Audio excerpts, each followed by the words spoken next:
Bonjour, c'est Steve, j'espère que vous allez bien. Je vous fais une vidéo dans un petit Airbnb. Là, je suis dans le Lot, c'est pour ça que vous voyez un petit peu le décor qui change en ce moment.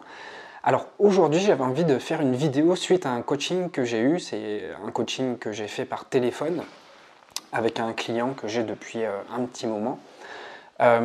Concernant l'équilibre à conserver dans le couple.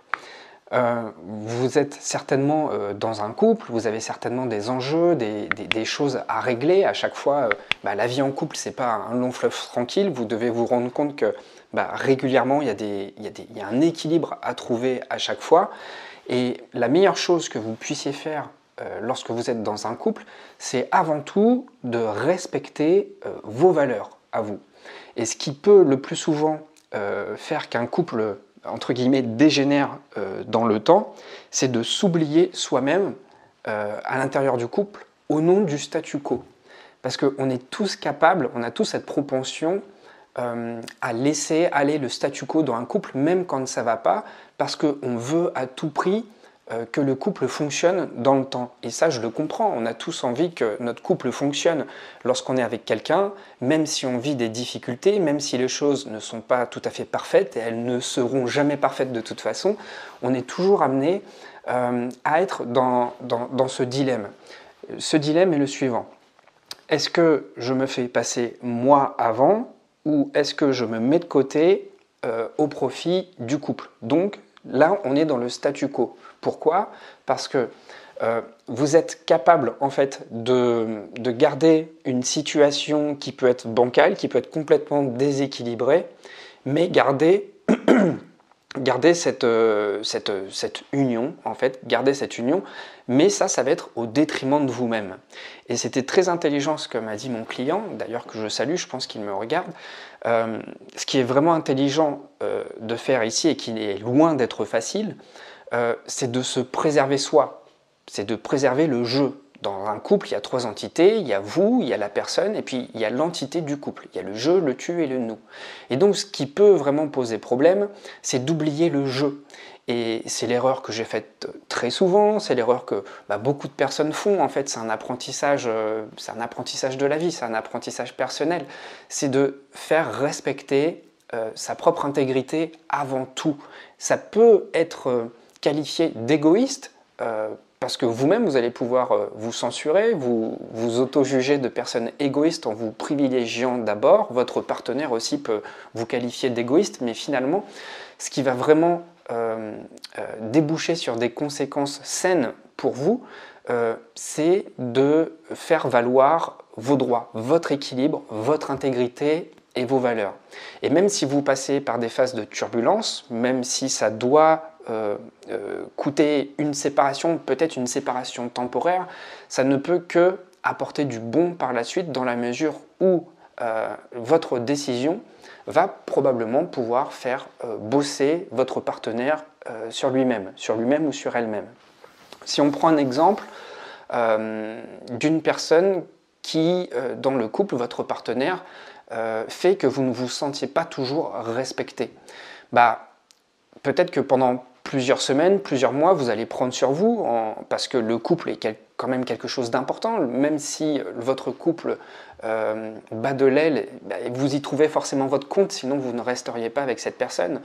Mais au bout d'un moment, le risque, avec cette dynamique de statu quo, c'est de d'oublier ses besoins personnels dans le couple. Et ça, au bout d'un moment, ça crée vraiment de forts déséquilibres, et ça va notamment parler aux personnes hypersensibles, puisque on est plus à même de répondre aux besoins des autres qu'à ses propres besoins. Alors, qu'est-ce qui se passe au final?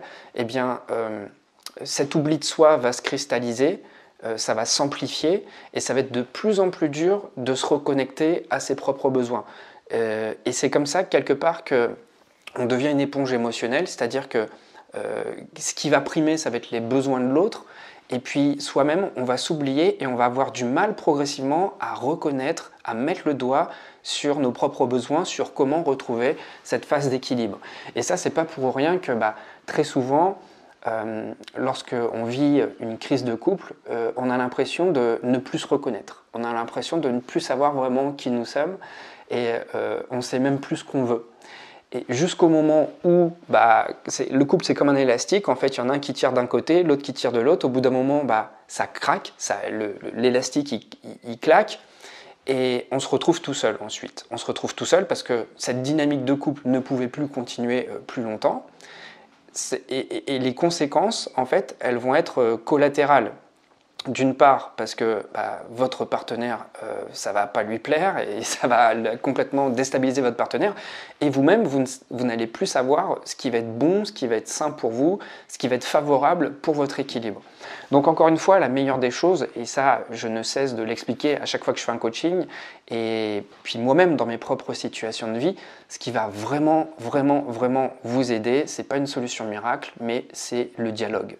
C'est le dialogue, et quand je parle de dialogue, je parle de communication non violente, c'est expliquer que voilà, le comportement de votre partenaire vous a blessé, c'est le comportement que vous allez pointer du doigt, ce n'est pas votre partenaire, vous n'allez pas toucher votre partenaire dans son identité, sinon il va être incapable de raisonner sur quoi que ce soit, parce qu'il va prendre cette volonté d'explicitation comme une attaque ad hominem, c'est ce qu'on ne veut pas, c'est juste pointer les comportements de la personne.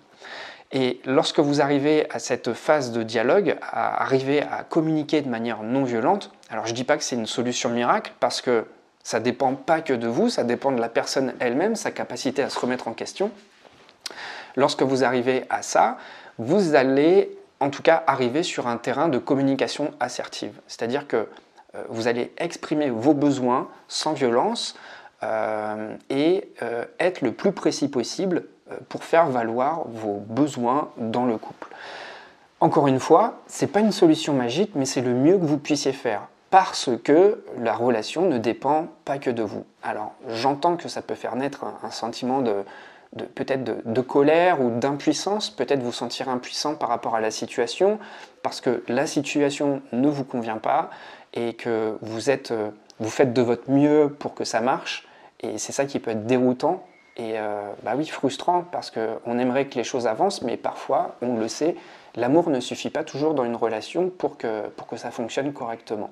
Donc le mieux que vous ayez à faire, c'est vous privilégier vous, et ça demande du courage, c'est-à-dire oser couper les ponts, pour ensuite mieux vous occuper de vous et reprendre votre vie en main. Encore une fois, je le répète, le gros danger dans une relation, lorsqu'elle est déséquilibrée, lorsque le niveau de communication est bancal, c'est de vous oublier, vous, toujours en attendant que votre partenaire change. Mais ça, vous ne pouvez pas... votre vie, en tout cas, ne peut pas dépendre du bon vouloir d'une personne sur le fait qu'elle va changer ou pas. Et quand bien même votre partenaire désire changer, elle émet fortement le besoin de changer, eh bien, les choses ne changent pas comme ça à partir d'une décision. Le plus souvent, si votre partenaire déconne, si elle a des comportements déviants avec vous, c'est qu'il y a quelque chose qui a été blessé chez elle, c'est pas forcément une volonté frontale de vous nuire, mais c'est qu'elle a un souci entre elle et elle. Et si vous essayez de trop l'aider, quelque part vous allez vous transformer en sauveur. Et c'est tout ce qu'on veut éviter dans un couple. Pour éviter le triangle de Cartman, on veut ni que vous soyez sauveur, ni que vous soyez la victime. D'accord ? Et c'est pareil pour votre partenaire. Si vous jouez au sauveur trop longtemps, eh bien ça va faire de cette personne une victime. Or, vous n'êtes pas le psy de votre partenaire, vous n'êtes pas son sauveur, vous n'êtes pas son médecin, vous n'êtes pas son papa ou sa maman, et vous êtes deux adultes. Et donc, comme je l'ai dit, parfois il y a une décision qui est compliquée, qui est difficile à prendre parce que ça engendre plein d'autres choses derrière. Ce n'est pas qu'une histoire de cœur, il y a toute une organisation de vie autour de tout ça. Il y a peut-être même des enfants, il y a peut-être même des intérêts en commun. Enfin, je sais que ça peut être un immense bordel, mais juste cette vidéo est là pour vous faire réfléchir sur l'importance de privilégier vos besoins. Donc, je ne vous dis pas de casser votre relation si ça fait longtemps que vous êtes avec cette personne, ou même si ça fait pas longtemps et que vous tenez à cette personne, mais ce qu'il est vraiment important de réaliser, c'est qu'il faut vraiment vous privilégier, vous, répondre à vos besoins avant de perdre vos besoins de vue. Et ça, c'est vraiment la meilleure chose que vous puissiez faire, et c'est ce qui va permettre à votre partenaire aussi de se remettre en question. Le plus souvent, c'est pas vraiment sur des conseils que le partenaire se remet en question, c'est lorsqu'on a soi-même une attitude exemplaire. Et lorsqu'on est exemplaire avec soi-même, c'est-à-dire que on ne se noie pas dans la relation, on se privilégie soi, c'est pas du tout un acte égoïste, c'est simplement s'appliquer soi-même les gestes de premier secours, c'est s'appliquer une bienveillance envers soi-même. Et ça peut se traduire comment? Ça peut être un break, ça peut être partir quelques jours, quelques semaines. Voilà, c'est le temps de s'oxygéner, de remettre les pendules à l'heure. Eh bien, rien que cette décision qui est faite pour jouer en votre faveur va probablement faire réfléchir votre partenaire parce que vous avez posé un acte et vous êtes intègre, vous faites ce que vous dites ce que vous faites, et c'est en ça que vous êtes exemplaire, et c'est en ça que vous pouvez inspirer votre partenaire à faire ce travail en profondeur sur elle, à se remettre en question, et du coup, par la suite, pourquoi pas retrouver un nouvel équilibre. Donc je récapitule, l'essentiel ici pour vous, si ça capote dans votre relation, c'est d'abord de parler, c'est pas prendre de décisions impulsives, ça serait idiot. Si vous arrivez à trouver un terrain d'entente en parlant, ce n'est pas parce que vous avez trouvé ce terrain d'entente une fois que ça y est, tout est résolu et puis c'est parti voilà, pour des années. Il va très certainement falloir régulièrement ponctuer, donner à votre partenaire, donner des rendez-vous pour débriefer. Et ça, c'est vraiment sain de s'installer, entre guillemets, cette discipline, c'est de fixer peut-être une fois par semaine des rendez-vous. Excusez-moi pour la cloche, c'est de fixer des rendez-vous où on va discuter, on va mettre à plat tout ce qu'on traverse. Et c'est comme ça que vous allez pouvoir retrouver une dynamique et surtout faire renaître à nouveau ce sentiment de confiance. Parce que le plus souvent, lorsqu'il y a un déséquilibre comme ça, lorsqu'il y a des crises dans le couple, c'est la confiance qui est mise à mal. C'est ça qui est brisé. Donc il va falloir recréer à nouveau ce climat de confiance. C'est pas parce que ça a été brisé une fois que c'est définitif, que c'est irréversible, simplement ça se reconstruit. Et ça peut prendre du temps. Donc n'hésitez pas à prendre du temps pour cela et faites-le vraiment entendre à votre partenaire et ne cédez rien sur vos propres besoins. Encore une fois, ce n'est pas être égoïste, c'est être bienveillant vis-à-vis de soi-même, c'est se respecter. Vous qui êtes hypersensible, vous en avez davantage besoin. Pensez davantage à vous. C'est réellement important et c'est pas pour entrer dans la caricature de l'hypersensible. Ce que je dis aux hypersensibles est inévitablement applicable à tout le monde. Simplement, vous avez davantage besoin, vous, d'être conscient de vos besoins parce que vous vous dispersez beaucoup plus par rapport à la satisfaction de vos besoins. Alors voilà, j'espère que en tout cas, ces conseils vont vous aider. Et ce n'est pas une formule miracle, évidemment. Être en couple, c'est un véritable travail. C'est un travail de longue haleine. C'est quelque chose qui se travaille, qui se remet en question dans le temps, en permanence. Et pour tout ça, je vous souhaite du courage. Et puis, malgré tout, on peut vivre de très belles choses. Même si on ne vit pas un quotidien tout rose, le couple est une formidable aventure humaine où vous allez vous découvrir vous-même, parce que l'autre va mettre la lumière sur des facettes de vous et c'est vraiment du développement personnel. Alors, je vous souhaite le meilleur et surtout, n'oubliez pas vos besoins. Maintenant, si vous avez besoin de discuter de cela, si vous avez besoin qu'on travaille en profondeur là-dessus, je propose des coachings, comme vous le savez. Si vous êtes intéressé, vous avez juste à réserver votre créneau avec moi en cliquant sur le lien juste en dessous de la vidéo. Vous aurez accès à toutes les informations et une fois que vous avez réservé ce coaching, je vous propose 3 créneaux. Ce sont des séances de 90 minutes. Vous choisissez le créneau qui vous convient le mieux. Voilà, eh bien je vous remercie beaucoup, je vous dis à très vite et puis n'hésitez pas à échanger avec moi dans les commentaires. Prenez bien soin de vous.